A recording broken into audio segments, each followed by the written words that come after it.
அவங்க பாவத்தில் சாபத்தில் விழுந்தாலே குடும்பம் தாங்காது. இதில் நான் கட்டின பொண்டாட்டியோட சாபத்திலையும் வாயிலையும் வயிற்றுச்சல்லையும் விழுந்துட்டு போனால் அது விளங்குமா? நான் கேட்குறேன். இவ்வளோ தூரம் சுமி குலவெறியில் இருக்கா. இந்நேரம் எங்களுக்கு கொடைக்கானல் தேவையா? அதாவதுங்க, கையில் காசை வச்சுக்கிட்டு எது வேணாலும் பண்ணலாம். இன்னும் சம்பளம் வரல, கிட்டத்தட்ட இன்னும் 3-4 நாளாவது ஆகும். அந்த ஒரு சூழ்நிலையில் ஒருத்தவங்க எம்டிஸுங்கிறவங்க ஒரு 5000 ரூபா போட்டிருக்காங்க. அதுவும் சாமி விஷயம். சாமி குத்தத்தில் மாத்திரம் விழுகவே கூடாது. அவர் என்ன சொல்லி கொடுத்தாரு? கோவிலுக்கு வந்து நீங்கள் அன்னதானம் போடுறேன்டிங்க, வாட்டர் பாட்டில் வாங்கி கொடுக்குறேன்டிங்க, பிஸ்கட் பாக்கெட் வாங்கி கொடுக்குறேன்டிங்க.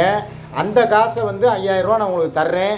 இதை வச்சு சித்திரை திருவிழா ஆரம்பித்தோன்னா அந்த காசை போய் நீங்கள் வாங்கி வாட்டர் பாட்டிலும் பிஸ்கட் பாக்கெட்டும் வாங்கி கொடுத்துருக்கேன்னு சொல்லி தானே கொடுத்தாரு. இது எல்லாருக்குமே உங்களுக்கு தெரியும்ல. அந்த காசை வச்சுக்கிட்டு இவ கையில் ஏதோ ஒரு பணம் வச்சுருக்கா, ஒரு 10-12 ரூபா வச்சுருக்கா.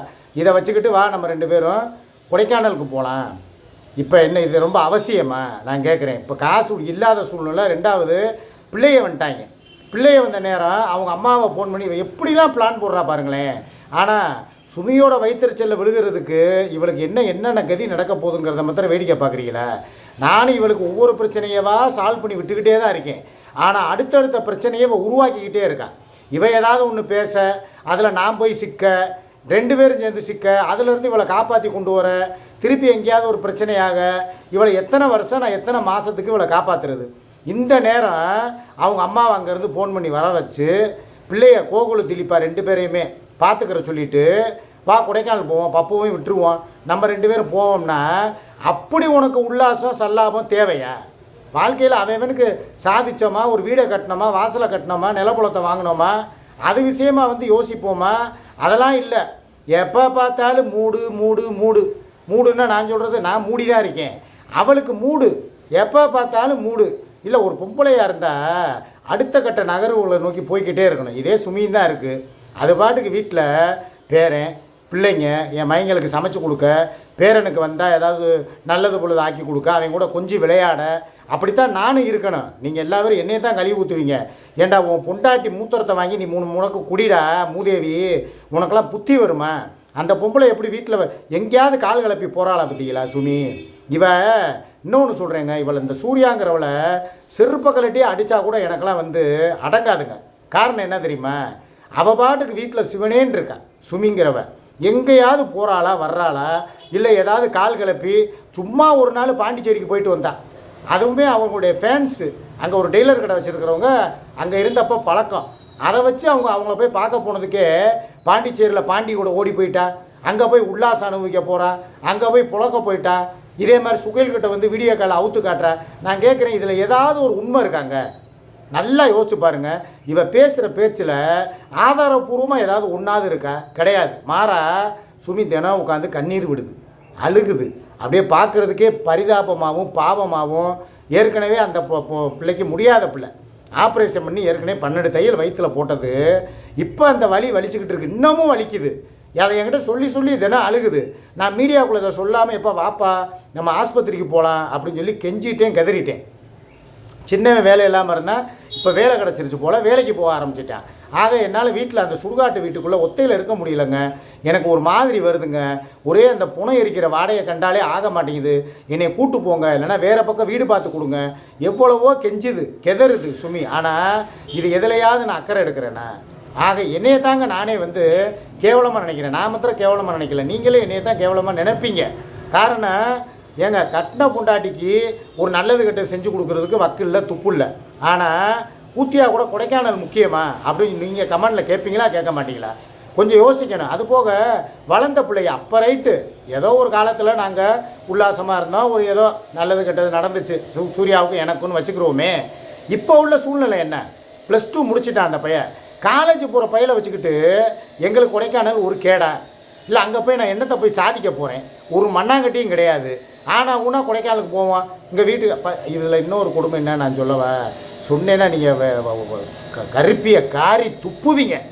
என்னன்னா, வேறு எங்கேயாவது இவங்க வீட்லேயே இருக்கட்டும், நம்ம பக்கத்தில் போய் எங்கிட்டாவது பழைய மாதிரி கோல்டன் பார்க்கு இல்லைன்னா செந்தூரில் வா ரூமை போட்டு, இங்கே என்னால் சரக்கடிக்க முடியல, அவங்க இருக்காங்க, கூச்சமாக இருக்குது, அதனால் வா நம்ம போய் சரக்கடிக்கிறதுக்காகவாவது தனியாக ரூமை போட்டு நம்ம இருந்துட்டு வருவோம் அப்படின்னு சொன்னால் எவ்வளோ ஒரு கேவலமான செயல். இதே வந்து எல்லார் குடும்பத்துலேயும் பாருங்கள், உலகத்தில் உலகம் பூரா சொல்கிறேன், ஒரு பிள்ளைங்க இருந்தாங்கன்னா ஒரு தாய் தகப்பன் இல்லை மாமனார் மாமியார் இருந்தால் எது எது எப்பப்போ நடக்கணுமோ அது அப்பப்போ தான் நடக்கும். அதுக்கிடையில் எல்லா சுக துக்கங்களையும் எல்லாத்தையும் ஒதுக்கி வச்சுருவாங்க. அதுதான் குடும்பம். ஆனால் இவளுக்கு ரூம் போட்டு குடிக்கணும் அப்படிங்கிறதுல என்ன அவசியம்? அப்படி நீ உனக்கு வந்து குடி போதைக்கு நீ அடிமையாக கிடக்குறிய. இதே சுமியும் தானே இருக்க, அவள் மூத்தரத்தை வாங்கி நீங்கள் 4 முறைக்கு குடிங்கிறேன் நான். அவள் எப்படி வந்து பிள்ளை குட்டிக்காகவும் பேரனுக்காகவும் தான் குடும்பம் நல்லா இருக்கணும், புருஷன் தான் வழி தவறி எப்படியோ போயிட்டேன், நம்ம வாழ்க்கையை தான் தொலைச்சிட்டோம், இனி வாழ போகிற வாழ்க்கையாவது நம்ம பிள்ளைகளுக்காகவும் பேரனுக்காக வாழணும்னு சொல்லி வாழ்ந்துக்கிட்டு இருக்காள்ல, அவள் தான் பொம்பளை. அவளை பார்த்து நீ திருந்து. உன் பிள்ளைய வந்து சின்ன பிள்ளைகளாக இருந்தாங்க, அந்த நேரம் சரியாக போச்சு எல்லாமே.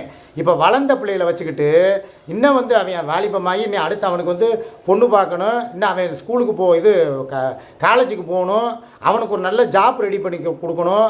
அந்த சிந்தனை அந்த புத்தி உன் மைண்டுக்குள்ளே ஏறணும். அதை விட்டுவிட்டு 24 மணி நேரமும் பார்த்தா மாமாவுக்கு எந்திரிக்கலை, மாமாவுக்கு ஓரிஞ்சி தான் இருக்குது, மாமா பைப்பில் தண்ணி வரல, இப்படியே சொன்னால் அடுத்தவன் நூல் விடுவானா விட மாட்டானா, வேறு எவனாவது ப்ராக்கெட் போட பார்ப்பானா பார்க்க மாட்டானா?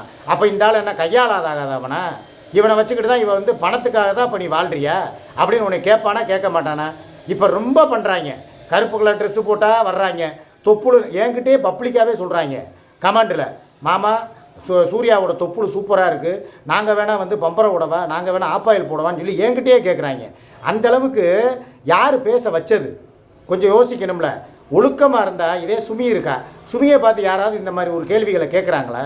கொஞ்சம் நல்லா யோசிச்சு பாருங்கள். அதுதான் குடும்ப பொம்பளைக்கு அழகு.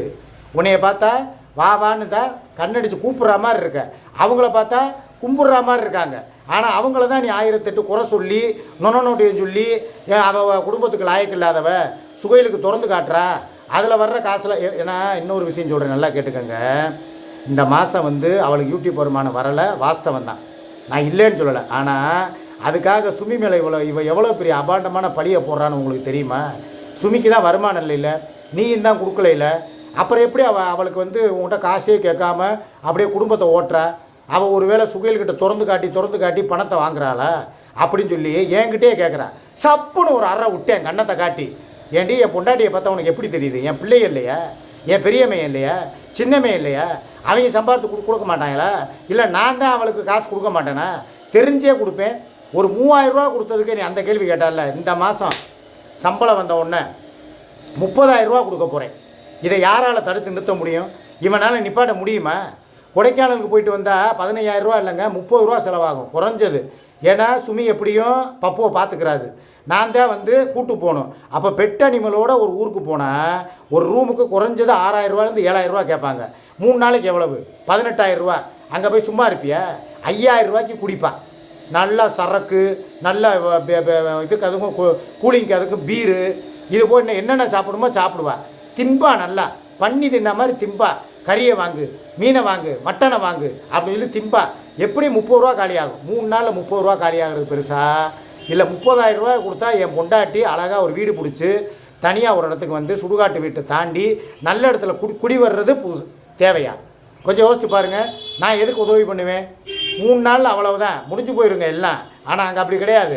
அந்த 30,000 ரூபாங்கிறது சுமிக்கு இன்றைக்கி 3 லட்சம் மாதிரி காசு இல்லாமல் தவிச்சுக்கிட்டு இருக்குது சுமி. உண்மையிலே சொல்கிறேங்க, யாருக்கிட்டையுமே அப்படி அவள் கேட்குற ஆள் கிடையாது.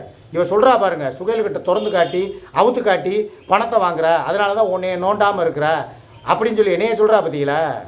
அது கிடையாது. உண்மை என்னென்னா, இருக்கிற காசை பழசோ நேற்று கூட சொன்னாங்க, நான் இதில் நான் சத்தியம் பண்ண விரும்பலை, உள்ளதை சொல்கிறேன். நான் கவிச்சி சாப்பிட்டு 4-5 நாள் ஆச்சுங்க, ஒன்றுமே சாப்பிட்லங்க. ரம்ஜான் அன்னைக்கு நீங்கள் வாங்கி கொடுத்துட்டு போன பிரியாணிங்க, அதை கூட நாங்கள் எல்லாருக்கும் பங்கு வச்சுட்டு எனக்கு கடைசியில் கொஞ்சோண்டு அடி பிடிச்ச சோறு, கடைசி சோறு எண்ணெயாக இருந்துச்சுங்க, திங்கவே முடியலைங்க. வலுக்கட்டாயமாக தின்னேன். சரி நம்ம புருஷன் வாங்கிட்டு வந்து கொடுத்துட்டாரு, தின்னே ஆகணுமே, ரம்ஜானை நம்ம கொண்டாடணுமேங்கிறதுக்காக பேருக்கு 4 வாய் தின்னேங்க. அதுவுமே வந்து நெஞ்சை கரிச்சிக்கிட்டு நெஞ்சுக்குள்ளே நின்று வாந்தி எடுத்தேங்க 2 தடவை அப்படின்னு சொல்லி என்கிட்டே சொல்லுது. இப்போ வரைக்கும் ரம்ஜான் முடிஞ்சு இன்றைக்கி எத்தனை நாள் ஆச்சு? இத்தனை நாள் வரைக்கும் பழைய சோறு, துவையல், பச்சை மிளகா, ஒரு நல்லது பொழுது சாப்பிடாம ஏற்கனவே அவள் சீத்த குஞ்சு மாதிரி இருக்கா, நொந்து போய் கிடக்குறான். ஒரு நல்லது பொழுது வாங்கி கொடுக்குறதுக்கு என்னை விடுறாளா?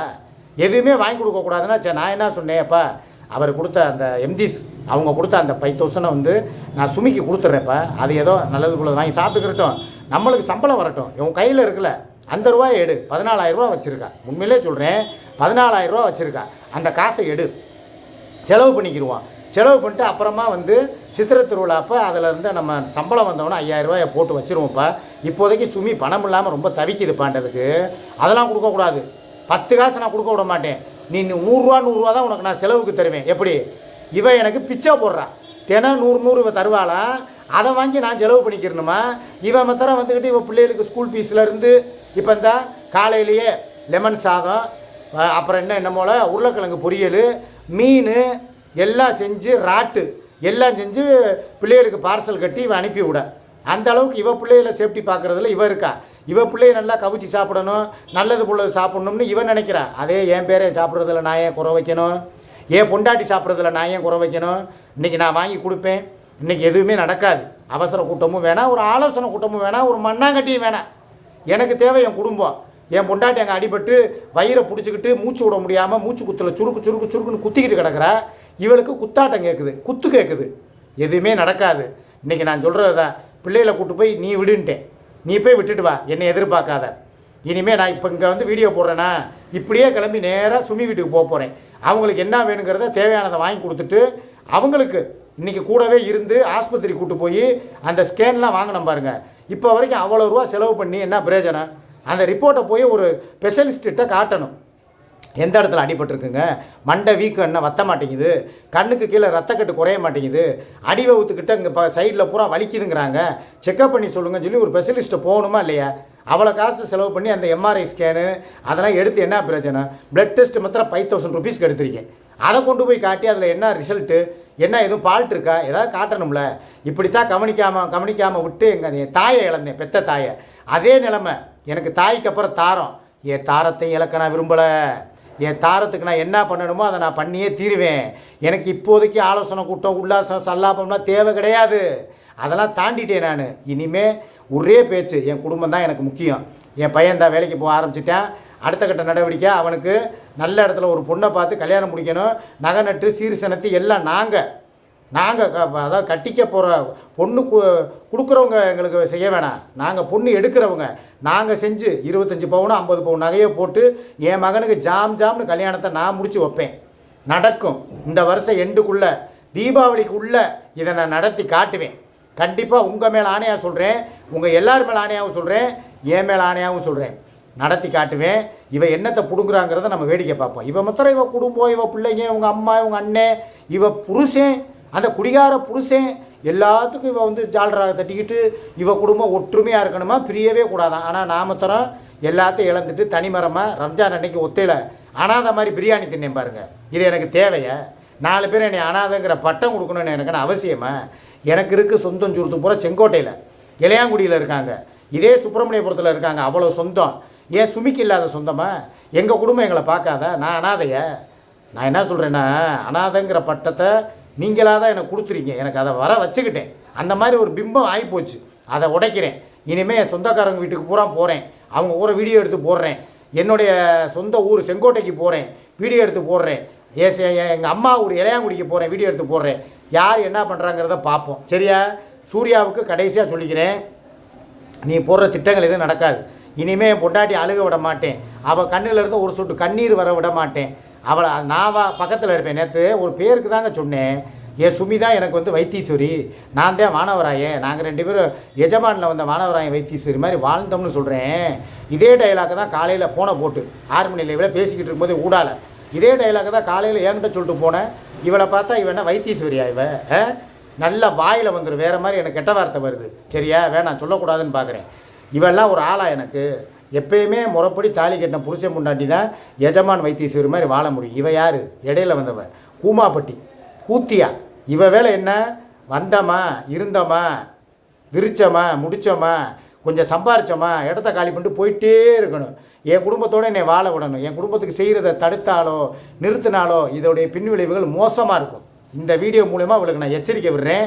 என்ன மக்களே, இன்றைக்கி நான் பேசுனது கரெக்டாக பேசியிருக்கேன்னா? ஒரு விஷயத்தை கூட இனிமேல் என் குடும்பத்துக்காகவும் சுமிக்காகவும் நான் சூர்யா கிட்ட விட்டு கொடுக்க மாட்டேன். என் குடும்ப மானத்தை நான் காப்பாற்றுவேன். சுமி கண்ணிலேருந்து இனி ஒரு சொட்டு கண்ணீர் வரடா நான் விடவே மாட்டேன். சரிங்களா? பார்த்துக்கலாம் இன்றைக்கி என்ன தான் நடக்குதுங்கிறத வேடிக்கை மாத்திரம் பாருங்கள். ஓகேவா? பாய்.